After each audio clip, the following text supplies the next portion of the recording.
ఈ మధ్య కాలంలో మాల్దీవులకి భారత్కి మధ్య రచ్చ జరుగుతున్న విషయం మనకు తెలిసిందే. ప్రస్తుత పరిస్థితి ఏంటో చూద్దాం. మాల్దీవుల దగ్గర డబ్బులు ఖాళీ అయ్యాయి. ఆ నీలి సముద్రంలో మాల్దీవులు ఆర్థికంగా మునిగిపోయాయి. పార్లమెంటులో కొట్లాటలు జరుగుతున్నాయి. ఎందుకంటే అక్కడి ప్రభుత్వం ఖజానా పూర్తిగా ఖాళీ అయిందని ప్రకటించింది. ఎప్పుడైతే మోడీ లక్షద్వీప్ లో కుర్చేసుకుని కూర్చొని ప్రమోట్ చేశాడో ఆ చర్యను మాల్దీవులు పర్సనల్ గా తీసుకున్నాయి. వాళ్ళు భారత్ను అవమానించడం మొదలెట్టారు. బహిరంగ మల విసర్జన అనేది భారత్ కల్చర్ అని వాగారు. మనకు తెలుసు మాల్దీవులకు చెడ్డ రోజులొచ్చాయని, అది దివాలా తీస్తుందని కూడా మనకు తెలుసు. కానీ ఇంత తొందరగా అది జరుగుతుందని అనుకోలేదు. మాల్దీవుల నాయకులు భారత్ను అవమానపరిచే విధంగా నిందిస్తున్నారు. ఇప్పుడు వాళ్ళు ప్రతి డాలర్ కోసం అడుక్కుంటున్నారు. ఇది భారత్కు సంతోషకరమైన విషయమా లేదా హెచ్చరికనా? ఈ రోజు వీడియోలో ఈ విషయాలు తెలుసుకుందాం. మొదటగా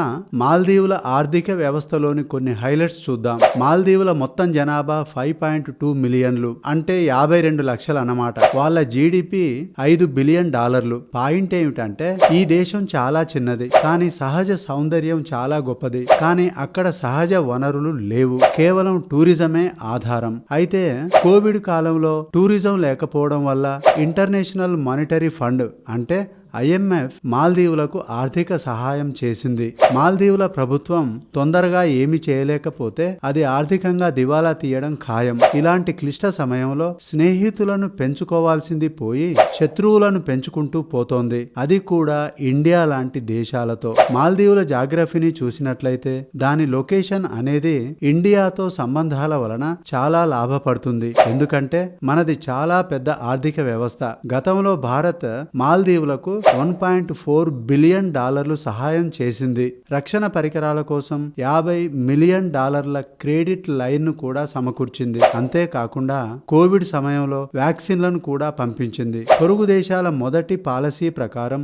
భారత్ తన పొరుగు దేశాలతో మంచి సంబంధాలను పెంపొందించుకుంటుంది. కానీ 3 నెలల క్రితం మొహమ్మద్ మొయిజు మాల్దీవుల అధ్యక్షులయ్యారు. అది కూడా ఇండియా అవుట్ అనే ప్రచారంతో. మొయిజు యాంటీ ఇండియా సెంటిమెంట్స్ అనేవి అంత రహస్యమేమీ కావు. కానీ మొయిజు ఎన్నికైన తరువాత మాల్దీవుల పాత సాంప్రదాయాలకు పాతరేశాడు. ఇండియాను సందర్శించడానికి బదులుగా టర్కీ, చైనాలను మొదటగా సందర్శించాడు. చైనాతో 20 ఒప్పందాల మీద సంతకాలు చేశాడు. ఇదంతా ఎప్పుడు జరిగిందంటే మాల్దీవులను భారత్ బాయ్కాట్ చేస్తున్నప్పుడు. ఇది భారత్ కి ఒక స్ట్రాంగ్ మెసేజ్. మాల్దీవులు చాలా చిన్న, చాలా బలహీనమైన దేశం అయినా కూడా తలవంచడానికి ఇష్టపడడం లేదు. ఎందుకంటే దానికి ఒక పెద్ద దేశం సపోర్టు ఉంది. 2011కి ముందు చైనాకి మాల్దీవులకి ఎలాంటి సంబంధాలు లేవు. 2011లో చైనా మాల్దీవులలో ఎంబసీని అంటే రాయబార కార్యాలయాన్ని ఏర్పాటు చేసింది. అప్పటి నుండి చైనా మాల్దీవుల అతిపెద్ద మిత్రురాలు అయింది. కానీ ఈ దోస్తానా మాల్దీవులకు అంత మంచిదేమీ కాదు. దానికి బదులుగా చైనాకే లాభం. ఎలానో చూద్దాం. చైనా యొక్క మాస్టర్ ప్లాన్. మాల్దీవుల అధికారులు మన ప్రధానమంత్రిని జోకర్ గా పిలుస్తారు. దీనికి మాల్దీవులు ఎప్పుడూ అపాలజీ కోరలేదు. ఎందుకంటే ఇప్పుడున్న విమానాల కంటే 2 రేట్లు పెంచుతామని మాల్దీవులకు చైనా ప్రామిస్ చేసింది. ఒకవేళ ఇండియన్ టూరిస్టులు మాల్దీవులకు రావడం మానేస్తే మేము మా టూరిస్టులను డబుల్ చేస్తాము అని, గ్రాంట్స్ ఇస్తాము అని, బెల్ట్ అండ్ రోడ్ ఇనిషియేటివ్ లో మాల్దీవ్స్ ని ఒక భాగం చేస్తాము అని చైనా ప్రామిస్ చేసింది. ఇన్ని ప్రామిస్ల వల్ల మాల్దీవులు చైనాకి బెండ్ అయింది. దీంతో ఇండియాలో బాయ్కాట్ మాల్దీవ్స్ అనే ప్రచారం మొదలైంది. కానీ ఏదీ ఫ్రీగా రాదు. చైనా మాల్దీవులను కొనాలనుకుంది. అయినప్పటికీ మాల్దీవులు ఆర్థికంగానే కాదు, లిటరలీగా కూడా మునిగిపోతోంది. సైంటిస్టుల ప్రకారం 2100 సంవత్సరానికి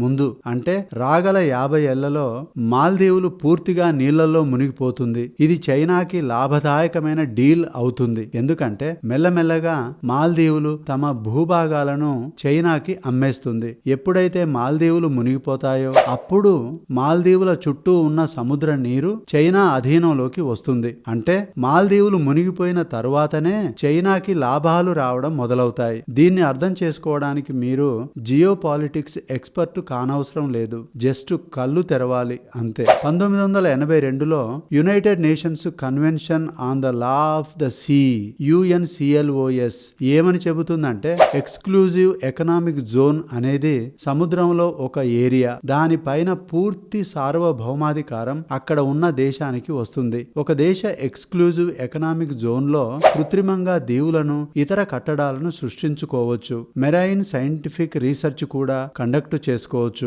మెరైన్ ఎన్విరాన్మెంట్ ప్రిజర్వేషన్ కు కూడా స్టెప్స్ తీసుకోవచ్చు. విండ్ వాటర్ ద్వారా ఎనర్జీని తయారు చేసుకోవచ్చు. ఆయిల్ మరియు నేచురల్ గ్యాస్ ను కూడా వాడుకోవచ్చు. ఇది చిన్న ఏరియా ఏమీ కాదు, 200 నాటికల్ మైల్స్ వరకు విస్తరించి ఉంటుంది. ఒక నాటికల్ మైల్ అంటే 1.852 కిలోమీటర్లు, అంటే దాదాపు 2 కిలోమీటర్లు అన్నమాట. ఇండియా యొక్క ఎక్స్క్లూజివ్ ఎకనామిక్ జోన్ ఈ విధంగా ఉంటుంది. మాల్దీవులది ఇలా ఉంటుంది. అంటే మాల్దీవులు ఉన్నా లేకున్నా పేపర్ మీద మాల్దీవులు ఉన్నంత కాలం మాల్దీవులు తమ చుట్టూ ఉన్న నీటిపైన నిర్ణయాలు తీసుకోగలదు. ఇదే రైటును చైనా మాల్దీవుల నుండి తీసుకోవాలనుకుంటోంది. దాంతో ఇండియన్ ఓషన్ మరియు అరేబియన్ సీలో చైనా పవర్ పెరుగుతుంది. ఇదే చైనా నిజమైన master plan. Invest, increase the debts and then control the whole country. ఇదే చైనా పాలసీ. ఈ పాలసీని మాల్దీవులు అర్థం చేసుకోవాల్సిన అవసరం ఉంది. చైనా మాల్దీవుల ప్రజలను ఏమాత్రం ఇష్టపడటం లేదు. మాల్దీవుల ప్రజలను చైనా శరణార్థులుగా ఎప్పటికీ అంగీకరించదు. మాల్దీవుల జీడిపి దాదాపు $5 బిలియన్, కానీ మాల్దీవుల అప్పు మాత్రం $3 బిలియన్. వరల్డ్ బ్యాంక్ ఏం చెబుతుందంటే 42% మాల్దీవుల అప్పు కేవలం చైనా నుండే వస్తుంది. ఇది అధికారిక అప్పు. ఇప్పుడు మొయిజు ఏం చెబుతాడంటే ఫండ్స్ లేకపోవడం వల్ల గవర్నమెంట్ ఎలాంటి అభివృద్ధి కార్యక్రమాలను చేపట్టలేదు అని. మాల్దీవులకు 3 వైపుల నుండి ఆర్థిక భారాలున్నాయి. మొదటిది 28% ఎకానమీ టూరిజం సెక్టార్ నుండి ఉంది. అది కోవిడ్ తర్వాత ఇబ్బందుల పాలైంది. రెండోది చైనా మాల్దీవులను డెట్ ట్రాప్డ్ డిప్లొమసీతో ఆకర్షిస్తోంది. మరియు మూడోది మాల్దీవులు ఆర్థిక సమస్యలతో ఉన్నప్పటికీ ఇండియా లాంటి పాత మిత్రులను శత్రువులుగా చేసుకుంటోంది. ఇండియా యొక్క సహాయం. మాల్దీవులకు ఇండియా ఆర్థికంగా చాలా సహాయం చేసింది. మీరు మాల్దీవులను అబ్జర్వ్ చేస్తే వారి నిత్యావసరాలన్నీ కూడా ఇండియా నుంచే. మెజారిటీ ఫ్రెష్ ఫుడ్, మాంసం, పాలు, కూరగాయలు, కాఫీ, పంచదార, మెడిసిన్స్ అన్ని కూడా ఇండియా నుండే వస్తాయి. 2023-24లో 3,878 కోట్ల విలువైన గూడ్స్ ను ఆల్రెడీ ఎక్స్పోర్ట్ చేసింది. 690 కోట్ల విలువైన దిగుమతులు, ముఖ్యంగా ఎయిర్ క్రాఫ్ట్ కాంపోనెంట్స్ ను దిగుమతి చేసుకుంది. కొన్ని కారణాల రీత్యా ఇండియా తమ పొరుగు దేశాలకు కొన్ని ప్రాజెక్టులకు గాను చాలా సహాయం చేసింది. 2022-23 బడ్జెట్ లో అభివృద్ధి సహాయం క్రింద మాల్దీవులకు 183 కోట్ల రూపాయలు ఇచ్చాం. 400 కోట్లు ఇవ్వాలని బడ్జెట్ లో పొందుపరిచాం. కానీ చివరగా 770 కోట్లు ఇచ్చాం. 2024-25లో 600 కోట్లు మాల్దీవులకు ఇస్తాం. ఇది బడ్జెట్ లో పొందుపరుచుకున్నాం. అసలు ఇది కాదు. ఇండియన్ టూరిస్టుల నుండి మాల్దీవులు మొత్తం ఎంత సంపాదిస్తాయి? మొత్తం మాల్దీవుల టూరిస్టుల్లో 11% టూరిస్టులు ఇండియన్స్.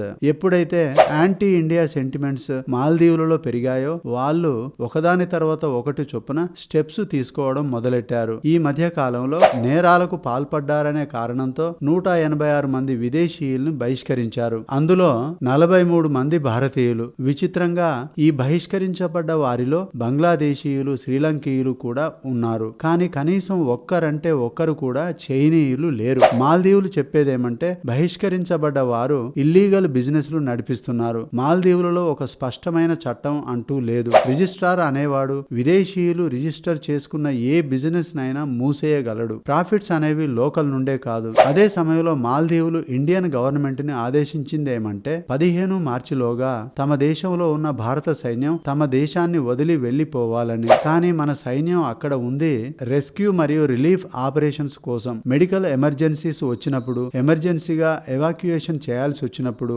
మాల్దీవియన్ల సహాయం కోసం ధ్రువ్ హెలికాప్టర్ ని వాడుతున్నారు. ఈ మధ్య కాలంలో 13 ఏళ్ల బాలుడు మరణ వార్తతో మనకు తేలేదేమంటే ఈ బాలుడు సకాలంలో ఎవాక్యుయేషన్ కాలేకపోయాడు అని. ఇప్పుడు మాల్దీవులు పూర్తిగా చైనా ట్రాప్ లో పడిపోయాయి. ఎంతలా అంటే ఇప్పుడు భారత్ తో స్నేహాన్ని కూడా బ్రేక్ చేసేంతలా. మరియు ఈ పాలసీ వల్ల తప్పకుండా మాల్దీవులు దివాలా తీస్తుంది. ఇలాంటి ఇబ్బందుల వల్ల మాల్దీవుల ప్రజల్లో ఒక సివిల్ వార్ వచ్చే అవకాశం ఉంది. ఆపోజిషన్ పార్టీ ఇదంతా గమనిస్తోంది. వాళ్ళు కూడా మాల్దీవుల లీడర్షిప్ వల్ల అప్సెట్ అయ్యారు. Lessons for India. ఇలాంటి క్లిష్ట పరిస్థితిలో ఉన్న మాల్దీవులను చూసి మనం తప్పకుండా ఆనందపడతాం. కానీ ఏ దేశ దురదృష్టమైనా మన దేశానికి వార్నింగ్ లాంటిది. ఎందుకు ఈ రోజు మాల్దీవ్స్ ఆర్థికంగా దివాలా తీస్తోంది? ఎందుకంటే రాజకీయం. ఎన్నికల సమయంలో మొయిజో యాంటీ ఇండియా పాలసీని తీసుకున్నాడు. దానివల్ల ఎన్నికల్లో నెగ్గాడు. కానీ ఒక మంచి మిత్రుడిని కోల్పోయాడు. ఆయన స్వల్పకాలిక లాభాల కోసం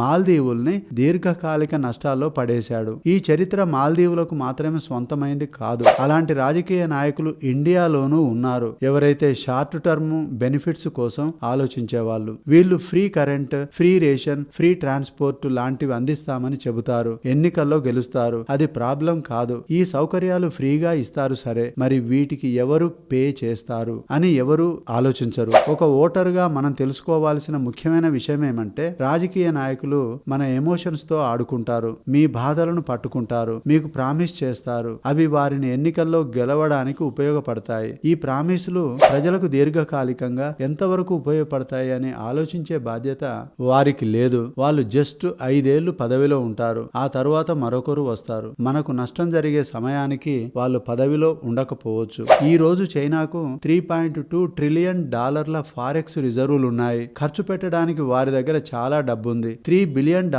అనేది వాళ్ళకు పీనట్స్ లాంటిదన్నమాట. మరోపక్క మాల్దీవులు మునిగిపోతోంది. ఆ విషయం తెలిసి కూడా చైనా మాల్దీవులలో ఎందుకు ఇన్వెస్ట్ చేస్తోంది? 50 సంవత్సరాల తర్వాత ఈ దీవులు ఉండవు. కారణం చాలా చిన్నది. మాల్దీవులు మునిగిపోవాలని చైనా కోరుకుంటోంది. ఎందుకంటే ఆ దేశం పట్ల దానికంత పట్టింపు లేదు. చైనా డబ్బు కోసం దురాశ చూపిస్తోంది. చైనా మాల్దీవుల నుండి ఫేధు ఫినోల్హ్ అనే ఐలాండ్ ను లీజుకు కొనుగోలు చేసింది. 2066 వరకు అది చైనా అధీనంలోనే ఉంటుంది. ఈ ఐలాండ్ ఇండియాకి కేవలం 700 కిలోమీటర్ల దూరంలోనే ఉంది. ఈ ఐలాండ్ ని చైనా చాలా తొందరగా డెవలప్ చేస్తోంది. సైజులో ఈ ఐలాండ్ డబుల్ అయింది. ఈ రోజు మాల్దీవులలో సివిల్ వార్ వచ్చే అవకాశాలున్నాయి. దానికి ఉన్న అనేక కారణాలలో ఆర్థిక పరిస్థితి ఒకటి. వాళ్ళ అత్యంత పెద్ద సమస్య ఇమేజ్. 2019లో ఈస్టర్ సండే రోజున శ్రీలంకలో బాంబింగ్స్ జరిగాయి. వాటిలో 250 మంది చనిపోయారు. ఐసిస్ పాత్ర ఉంది ఇందులో. అందుకే మాల్దీవుల పైన ఫోకస్ అంతా. చాలా సంవత్సరాలుగా మాల్దీవులు రాడికల్ ఇస్లామిక్ టెర్రరిజం ను సపోర్ట్ చేస్తోంది.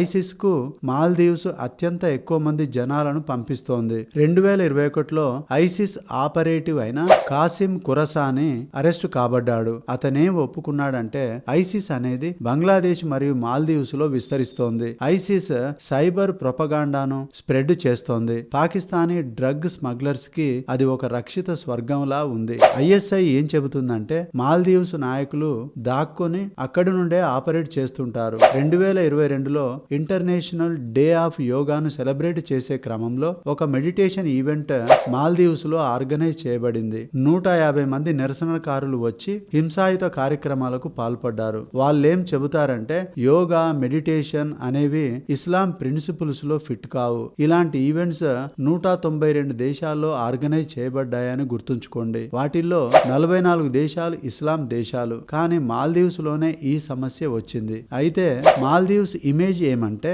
అదొక హాలిడే డెస్టినేషన్. కానీ ఆ ఇమేజ్ కాస్త పోయి రాడికల్ కంట్రీగా మారుతోంది. మాల్దీవ్స్ ఆర్థికంగా దివాలా తీసినా తీయకున్నా నైతికంగా మాత్రం దివాలా తీసినట్లే. ఈ పాఠాలన్నీ ఇండియాకి చాలా ముఖ్యమైనవి. ఎందుకంటే ఒంటరిగా ఉంటే ఏమి జరగదు. ఈ రోజు మనం ఇంటర్ కనెక్ట్ అయిన ప్రపంచంలో ఉన్నాం. ప్రపంచ వార్తలు మన దేశ వార్తలుగా ఎప్పుడు మారతాయో మనకు తెలియదు. అందుకే భారత్ కి అతి పెద్ద పాఠం ఏంటంటే, మన చర్యలే మన భవిష్యత్తుని నిర్ణయిస్తాయి. ఎందుకంటే మాల్దీవులు దివాలా తీసినా లేక మునిగిపోయినా ఇండియాకి చాలా పెద్ద నష్టం జరుగుతుంది. ఎందుకంటే అంతర్జాతీయ మీడియా మరియు యుఎన్ ఆర్గనైజేషన్స్ మనకు చెబుతాయి మాల్దీవ్స్ ప్రజలని శరణార్థులుగా తీసుకోమని. అయితే ఆల్రెడీ రాడికలైజ్ అయిన అక్కడి ప్రజలు భారత్ కి వస్తారు. మరోవైపు చైనా మాల్దీవ్స్ భూభాగాలను ఆక్రమించుకుంటుంది. మాల్దీవ్స్ ఆర్థిక దివాలా తనంలో కూడా ఇండియాకి నష్టం ఉంటుందన్నమాట.